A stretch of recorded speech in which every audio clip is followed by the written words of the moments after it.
Assalamualaikum warahmatullahi wabarakatuh. Bapak-bapak, ibu, dan teman-teman yang hormati, dan sekaligus saya banggakan pagi ini saya akan membuat video dengan judul uji produk kalsium di pasaran, mana efektif menaikkan pH tanah dan mencegah penyakit. Sebelum video kami mulai, kami mohon bantuan bapak-bapak, ibu-ibu, dan teman-teman untuk like, share, dan subscribe.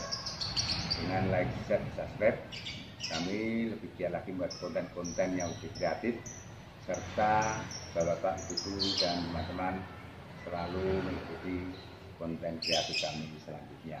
Kalsium berperan dalam pembentukan sel tanaman dan merupakan komponen yang akan menguatkan dan merawat dinding sel tanaman, sehingga tanaman akan kuat terhadap serangan penyakit, serta sangat penting terhadap pertumbuhan titik tumbuh akar.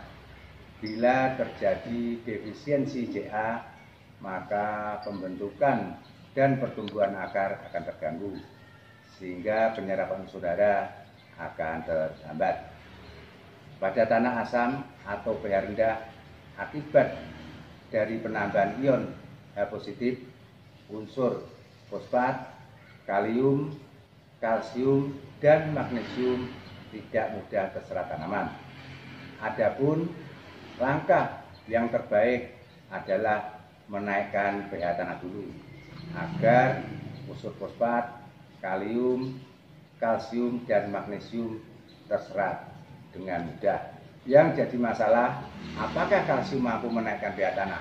Pagi ini saya akan mengadakan uji beberapa produk berbahan kalsium, mana yang efektif menaikkan pH tanah, sekaligus kalsium terserap oleh tanaman, sehingga tanaman tahan terhadap serangan penyakit dan pertumbuhan maksimal.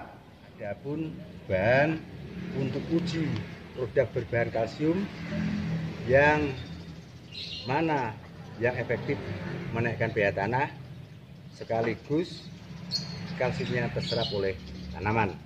Satu bahan yang disiapkan adalah kalsium karbonat atau CaCO3 dengan kandungan CaO kurang lebih 90%.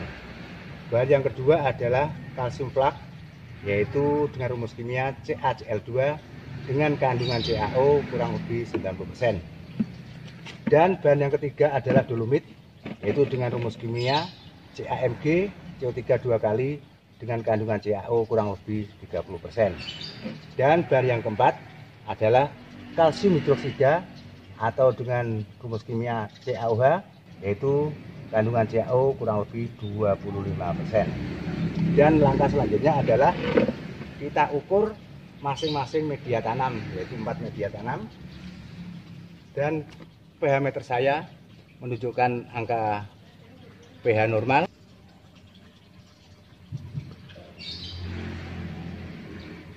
Dan kita ukur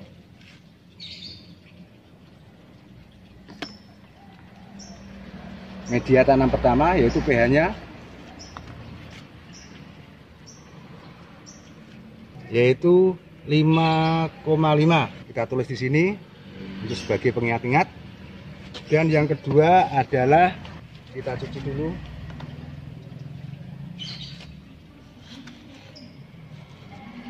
Yaitu 5,8. Kita tulis ini sebagai pengingat-ingat nanti. Dan yang ketiga media tanam yaitu pH-nya 5,5. Kita tulis untuk pengingat-ingat. Dan media tanam yang keempat pH-nya 5. Adapun langkah selanjutnya yaitu media tanam pertama kita taburi kalsium karbonat secukupnya.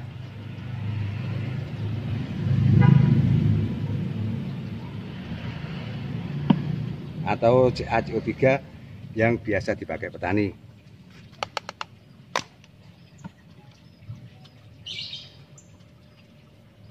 Dan yang kedua adalah yaitu media tanam kedua kita taburi kalsium flak dan biasa digunakan petani.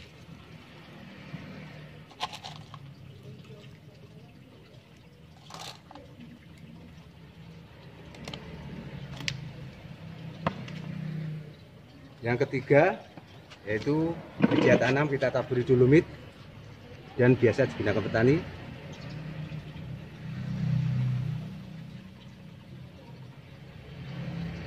Dan media tanam yang terakhir kita taburi kalsium hidroksida atau CaOH, yaitu hasil dari CaO yang diberi perlakuan air.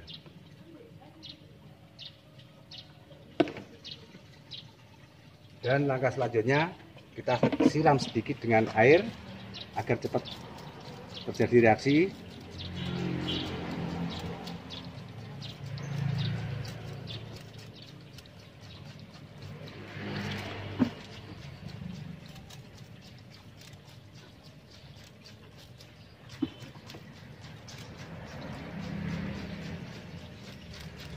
Dan kita biarkan kurang lebih 10 menit, nanti kita ukur bersama-sama. Sebelum kita mengukur masing-masing media tanam, kita pastikan bahwa pH meter saya masih menunjukkan angka 7, yaitu netral. Dan kita ukur yang pertama kalsium karbonat, yaitu pH awal 5,5.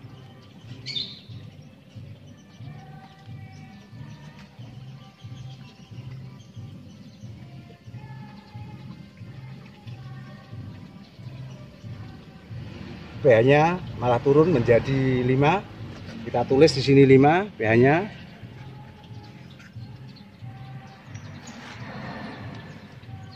Kita cuci dulu biar tidak berpengaruh terhadap pengukuran nanti. Yaitu yang kedua kita ukur pakai kalsium flak.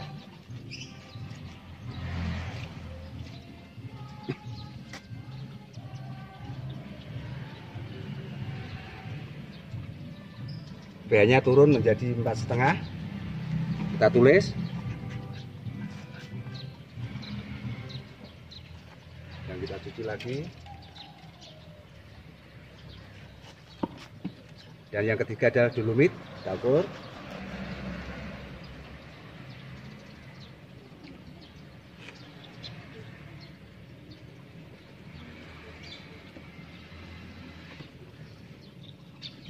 pH-nya menjadi 4,7.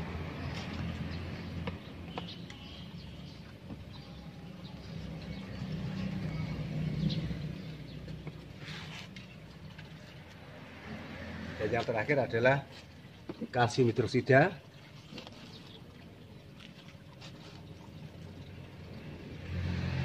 pH-nya naik sampai pH meter saya tidak cukup angkanya. Kalau secara teori adalah kalsium hidroksida pH-nya kurang lebih 13.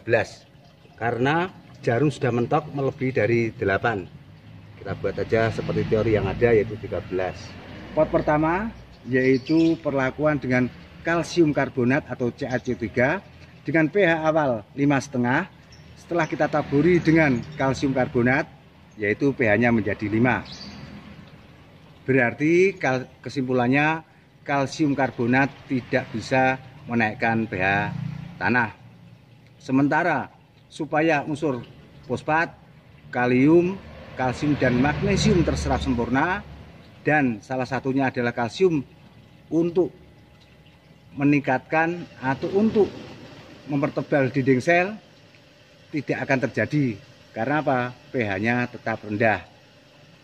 Yang kedua adalah pemberian kalsium flak atau CaCl2, yaitu dari pH awal 5,8 menjadi 4,5, sehingga pupuk fosfat, kalium, kalsium dan magnesium tidak bisa terserap, sehingga tanaman tidak menjadi tahan terhadap penyakit, karena salah satu fungsi unsur kalsium yaitu untuk memperkuat dinding sel. Dan yang ketiga adalah dolomit. Dolomit pH awal 5,5. Setelah kita aplikasi dolomit, yaitu pH-nya menjadi 4,7, yaitu terjadi penurunan. Berarti dolomit di samping tidak bisa meningkatkan pH tanah, juga tidak bisa mencegah tanaman dari serangan penyakit karena kalsium tidak bisa terserap. Yang keempat adalah kalsium hidroksida, yaitu dengan pH awal 5. setelah kita taburi kalsium hidroksida atau CaOH, yaitu hasil dari CaO yang diberikan perlakuan air dan setelah kering bisa dipakai, yaitu dengan pH setelah aplikasi CaOH adalah 13. Berarti kesimpulannya bahwa pemberian kalsium hidroksida atau CaO pertama efektif untuk menaikkan pH tanah. Yang kedua, karena pH naik sehingga penyerapan unsur kalsium bisa lancar sehingga tanaman lebih kuat terhadap serangan penyakit. Dan perlu diketahui bahwa CaOH tidak ada semacam jaminan atau bahwa lamanya berapa bisa meningkatkan pH tanah. Apabila sudah seperti ini dan pH-nya naik 13, kemungkinan nanti sore bisa terjadi penurunan pH tanah karena kemungkinan turunnya hujan, sehingga kemungkinan bisa mendekati pH normal yaitu 7. Dan langkah yang paling baik adalah diadakan uji berkala pH tanah, sehingga tanah begitu pH-nya rendah bisa diaplikasikan CaOH. Bapak, Ibu, dan teman-teman yang saya hormati, saya kira sekian dulu video pagi ini yang membahas uji produk kalsium di pasaran, mana efektif menaikkan pH dan mencegah penyakit. Tetap semangat dan fokus. Wassalamualaikum warahmatullahi wabarakatuh.